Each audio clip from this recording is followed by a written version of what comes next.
Hello friends, मैं हूं देव और मेरे चैनल द परफेक्ट स्टडी पे आप सबका बहुत बहुत स्वागत है।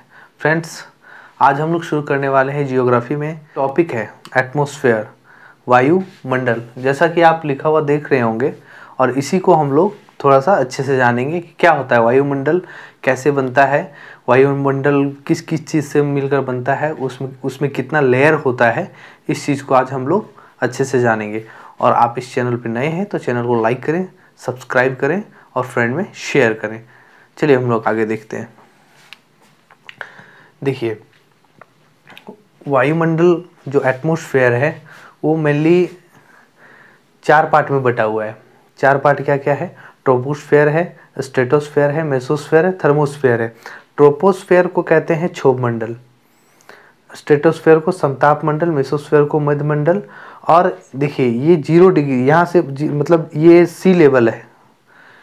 ये जो दूरी लिया गया है इसमें, ये आपको सी लेवल है। सी लेवल से दूरी लिया जाता है कि नीचे जो आपको समुद्र का लेवल है, समुद्र के लेवल से ऊपर 15 किलोमीटर तक आपको हो जाएगा क्षोभ मंडल जो ट्रोपोस्फेयर कहते हैं। 15 से 50 हो जाएगा स्ट्रेटोस्फेयर समताप मंडल। 50 से 80 हो जाएगा मेसोस्फेयर। उसके बाद 80 से 10,000 किलोमीटर तक हो जाएगा थर्मोस्फेयर। अब थर्मोस्फेयर भी 2 भाग में बटा हुआ है। आपको 80 से 640 किलोमीटर तक आयनोस्फेयर, जिसको आयन मंडल कहते हैं, और 640 के से लेकर 10,000 किलोमीटर तक होगा एक्सोस्फेयर, जिसको बाय मंडल बोलते हैं। क्योंकि अभी हम लोग इसमें जानेंगे कि अब इसमें क्या क्या होता है, लेकिन इस चीज़ को जानने से पहले हम लोग देखते हैं कि एटमॉस्फेयर बनता कैसे है। एटमॉस्फेयर में क्या क्या चीज़ मिल के एटमॉस्फेयर वायुमंडल बनता है, तो हम लोग देखते हैं। देखिए, वायुमंडल मेनली 3 चीज से मिलकर बनता है। गैस है, वाटर वेपर है और डस्ट है, डस्ट पार्टिकल, डस्ट पार्टिकल्स। ठीक है, मतलब गैस से बनता है, वाष्प जो होता है उससे बनता है, और डस्ट पार्टिकल है। ये सब तीनों चीज़ से मिलकर वायुमंडल तैयार होता है। अब हम लोग देखते हैं कि वाटर वेपर तो आपको पता है कि जो वाष्पीकरण होता है, जैसे सूर्य की किरण अगर आपको समुद्र पे पड़ती है, समुद्र वाले पानी या किसी भी पानी पे पड़ती है, तो उसका इवोपरेशन होता है, वाष्पीकरण होता है। वो आप ऊपर जाके आपको मॉइस्चर बनाता है, फिर वो कंडेंसेशन होकर आपको बादल बनाता है, क्लाउड बनाता है। तो एक अलग प्रोसेस है, उस पर भी हम लोग बात करेंगे। लेकिन हम लोग अभी देख लेते हैं कि ये 3 चीज़ से मिलकर वायुमंडल बनता है। आपको डस्ट पार्टिकल पता ही है कि डस्ट के पार्टिकल्स वगैरह होता है। वाष्पीकरण, वाष्प आपको पता ही है, वाटर वेपर। और अब गैस की बात करेंगे। गैस से बहुत सारा गैस मिलकर बाद होता है, जिसमें से कुछ मुख्य गैस है जिसका नाम हम लोग लेंगे और उसका परसेंटेज देखेंगे कि क्या चीज़ कितना इम्पोर्टेंट है ये। ठीक है, कितना इस गैस में क्या क्या चीज़ इंपॉर्टेंट है। तो देखिए, नाइट्रोजन है। नाइट्रोजन को हम लोग किसे जानते हैं? N2 से जानते हैं। ये कितना है? तो ये 78% है। इस चीज़ को आप लोग लिख लेंगे, ये आपके एग्जाम में पूछा जाता है, कई बार पूछा गया ये। उसके बाद क्या है? ऑक्सीजन है। ऑक्सीजन कितना परसेंट है? 21%। 21%। उसके बाद होता है क्या? Carbon dioxide. Carbon dioxide CO2, ये कितना है? 0.03%। मेनली 3 ही देखा जाता है, लेकिन हम लोग और देख लेते हैं, आर्गन भी देख लेते हैं। आर्गन वगैरह भी है, 0.9% लिया जाता है। ठीक है, लेकिन मोस्टली हम लोग 3 ही देखते हैं इसमें, कि नाइट्रोजन, ऑक्सीजन और कार्बन डाइऑक्साइड है। बहुत सारा गैस है, उसके बाद बहुत सारा का नाम आता है, लेकिन ये 3 इंपॉर्टेंट है आपको, कि 78% होता है, 78% होता है नाइट्रोजन, ऑक्सीजन 21% होता है, कार्बन डाइऑक्साइड 0.003% होता है।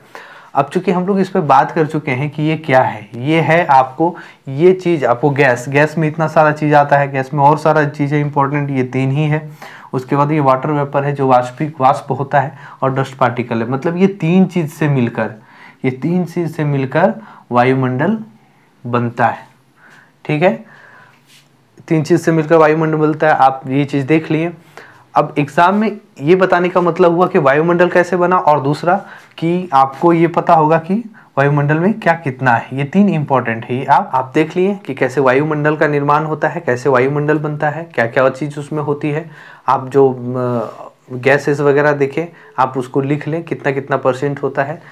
और अब हम लोग इस चीज़ को थोड़ा सा ज़्यादा एक्सप्लेन करके चलेंगे।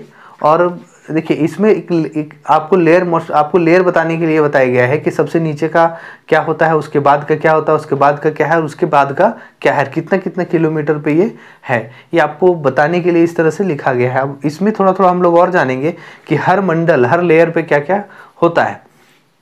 देखिए हम लोग को नॉर्मली जानते हैं कि जैसे जैसे हम लोग ऊपर जाते हैं, जैसे जैसे हम लोग इस नीचे से ऊपर की ओर जाते हैं, वैसे वैसे टेम्परेचर घटता जाता है। तो इस चीज़ को हम लोग सब लोग जानते हैं कि कम टेम्परेचर घटता जाता है। तो इस चीज़ को क्या कहते हैं? इस चीज़ को बोलते हैं normal lapse rate. Normal lapse rate, सामान्य चूक दर। अब चूंकि सामान्य चूक दर है, ये कहाँ है? आपको ट्रोपोस्फेयर में देखने को मिलता है। ट्रोपोस्फेयर में इसकी बात करेंगे हम लोग। और जैसे जैसे आप ऊपर जाएंगे वैसे वैसे टेम्परेचर घटता जाता है, उसी को बोलते हैं सामान्य चूक दर, नॉर्मल लैप्स रेट। अब देखिए ये नॉर्मल लैप्स रेट होता क्या है, ये हम लोग मतलब -6.5 डिग्री सेल्सियस पर किलोमीटर,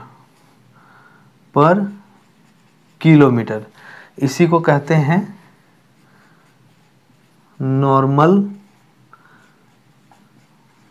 लैप्स रेट, सामान्य चूक दर। सामान्य चूक दर इसी को कहते हैं। देखिए ये बताने का कोई ऐसा तो नहीं है कि ये क्यों बताया जा रहा है, क्योंकि आप जान रहे हैं, आपको ये पता है कि जैसे जैसे हम लोग ऊपर जाते हैं टेम्परेचर घटता जाता है। हम लोग ऊपर जा रहे हैं और टेम्परेचर घटता जाता है, तो इस चीज़ को हम लोग जान रहे हैं कि टेम्परेचर घट रहा है, लेकिन हम लोग उस चीज़ को कहते क्या है ये नहीं पता। इसलिए ये चीज़ बताना जरूरी था कि उस चीज़ को नॉर्मल लैप्स रेट, सामान्य चूक दर कहते हैं। अब चूंकि इसमें थोड़ा सा और हम लोग बात करते हैं कि सामान्य चूक दर में इसी को कहते हैं सामान्य चूक दर, नॉर्मल लैप्स रेट, इस चीज़ को। अब इसमें थोड़ा सा और बात कर लेते हैं कि क्या होता है। मतलब 166 मीटर में 1 डिग्री सेल्सियस, एप्रोक्स आप लिख सकते हैं, एप्रोक्स है ये, लगभग जिसको बोलते हैं, लगभग मतलब 166 मीटर। आप नीचे से जो सी लेवल से हम लोग 166 मीटर लेंगे तो वहां से आपको 1 डिग्री सेल्सियस घटेगा। उसी तरह से 1 किलोमीटर पे क्या होता है, 1 किलोमीटर पे 6.5 डिग्री सेल्सियस घट जाता है। इसी को सामान्य चूक दर कहते हैं। और आप इस तरह से भी देख सकते हैं कि 166 मीटर पे 1 डिग्री सेल्सियस अप्रॉक्स में लिया गया है, 166 अप्रॉक्स है, 1 डिग्री सेल्सियस, लगभग 1 डिग्री सेल्सियस घट जाता है हम लोग जैसे ऊपर की ओर जाते हैं। ये हो गया हम लोग का क्षोभ मंडल की बात करेंगे, ये हो गया क्षोभ मंडल। अब हम लोग बात करते हैं स्ट्रेटोस्फेयर, समताप मंडल की बात करेंगे। तो समताप मंडल में क्या होता है कि आप देखिए 15 किलोमीटर से 50 किलोमीटर के बीच में समताप मंडल है। इस समताप मंडल का में क्या होता है, ओजोन लेयर होता है, ओजोन लेयर,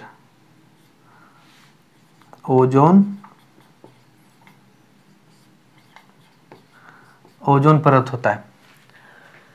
15 से 50 किलोमीटर के बीच में हुआ, ओजोन परत इसी में पाया गया। अब हम लोग देखते हैं कि हम लोग जब एरोप्लेन से जो हम लोग एरोप्लेन में बैठ के कहीं भी जाते हैं तो वो एरोप्लेन किस लेयर में उड़ता है, वो इसी लेयर में उड़ता है, लेकिन इसका लोअर लेयर में जो हम लोग एरोप्लेन देखते हैं।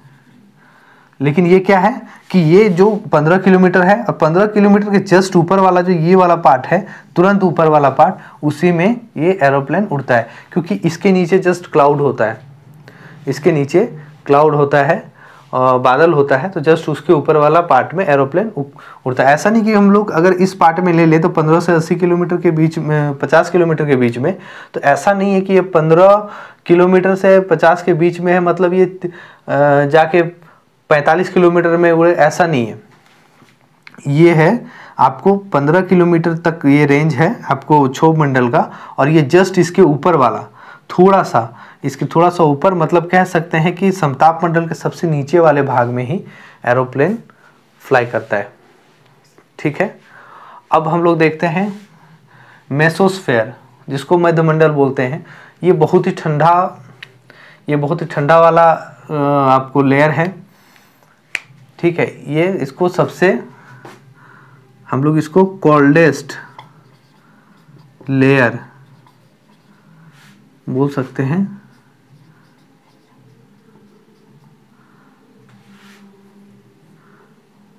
सबसे ठंडा,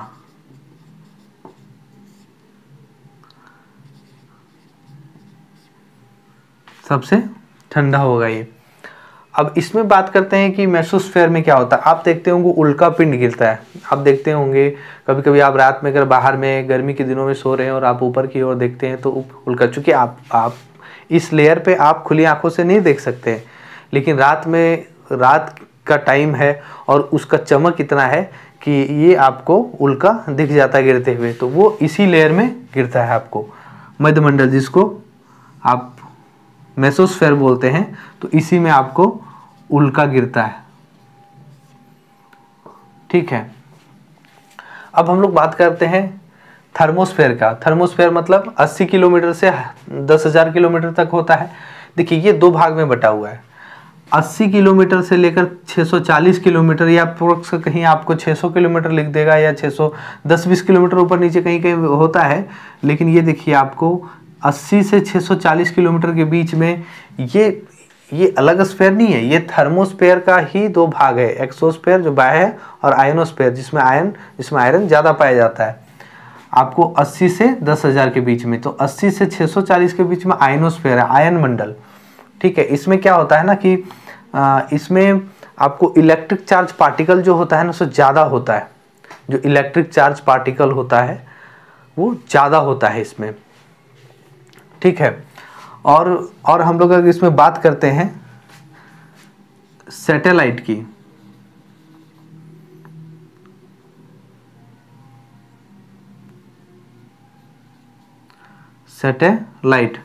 सैटेलाइट की बात करेंगे तो इसी में होगा, जो आप देखते होंगे कि सैटेलाइट सेट होता है जिससे हम लोग का कम्युनिकेशन सिस्टम ऑपरेट होता है। ठीक है, कम्युनिकेशन सिस्टम ऑपरेट होता है। आप कहीं बात करते हैं या टीवी आपको चैनल के थ्रू दिख रहा होगा, या आप किसी तरह से इंटरनेट से कनेक्टेड हैं, तो वो आपको जिस जगह पे सैटेलाइट होता है, आप सैटेलाइट के थ्रू ही रिफ्लेक्ट होकर आपके मोबाइल तक, आपके टीवी तक, आपके कम्युनिकेशन तक पहुंच पाता है। इसी तरह वो कम्युनिकेट होता है। तो सैटेलाइट कहाँ प्लेस होता है, कहाँ पर होता है, वो आयन मंडल पे होता है। देखिए इससे क्वेश्चन कभी कभी आता है, लेकिन ये बहुत ही बेसिक चीज़ है, आपको जानना बहुत ज़रूरी है ये सब चीज़ें। उसके बाद देखते हैं हम लोग एक्सोस्फेयर। एक्सोस मतलब वायुमंडल क्या होता है। और ऐसा नहीं है कि इसमें एग्ज़ाम, मतलब ये इसमें भी बहुत ऐसा चीज़ है जो एग्ज़ाम में आता है, और इसको हल्के में लेके नहीं चलना है। क्योंकि आप कॉम्पिटिटिव तैयारी करने वाले स्टूडेंट हैं और आपको ये नॉर्मल चीज़ पता नहीं है, जबकि ये हम लोग 5th 6th या 7th में 5th या 6th में ही हम लोग पढ़ लेते हैं, और आपको पता ही होना चाहिए। अगर ये चीज़ पता नहीं होगा तो आप क्वेश्चन होता है, ये कभी कभी दे देता है इससे, तो इसको हम लोग इग्नोर करके नहीं चलेंगे। देखिए अगला क्या है, एक्सोस्फेयर है, जो वायुमंडल कहते हैं, जो 640 से लेकर 10,000 तक के बीच में है। इसमें ऐसा कुछ है नहीं, लेकिन आपको ये देख के पता चल गया कि कहाँ पे क्या प्लेस होता है, कहाँ पे क्या होता है, कितने तरह का लेयर होता है। आप इससे पहले भी देख लिए कि ये कैसे वायुमंडल का निर्माण होता है, उसमें कि क्या क्या चीज़ से मिलकर वायुमंडल बनता है। ठीक है, बहुत छोटा वीडियो था और ये बहुत बेसिक सा चीज़ था, आप लोग को जानना चाहिए इस चीज़ के बारे में जो नहीं जानते हैं। और इसका नेक्स्ट पार्ट वीडियो आता रहेगा, इंटरेस्टिंग वीडियो होगा सारा। आप वीडियो पर नए हैं तो वीडियो को लाइक करें, सब्सक्राइब करें और शेयर करें। Thank you.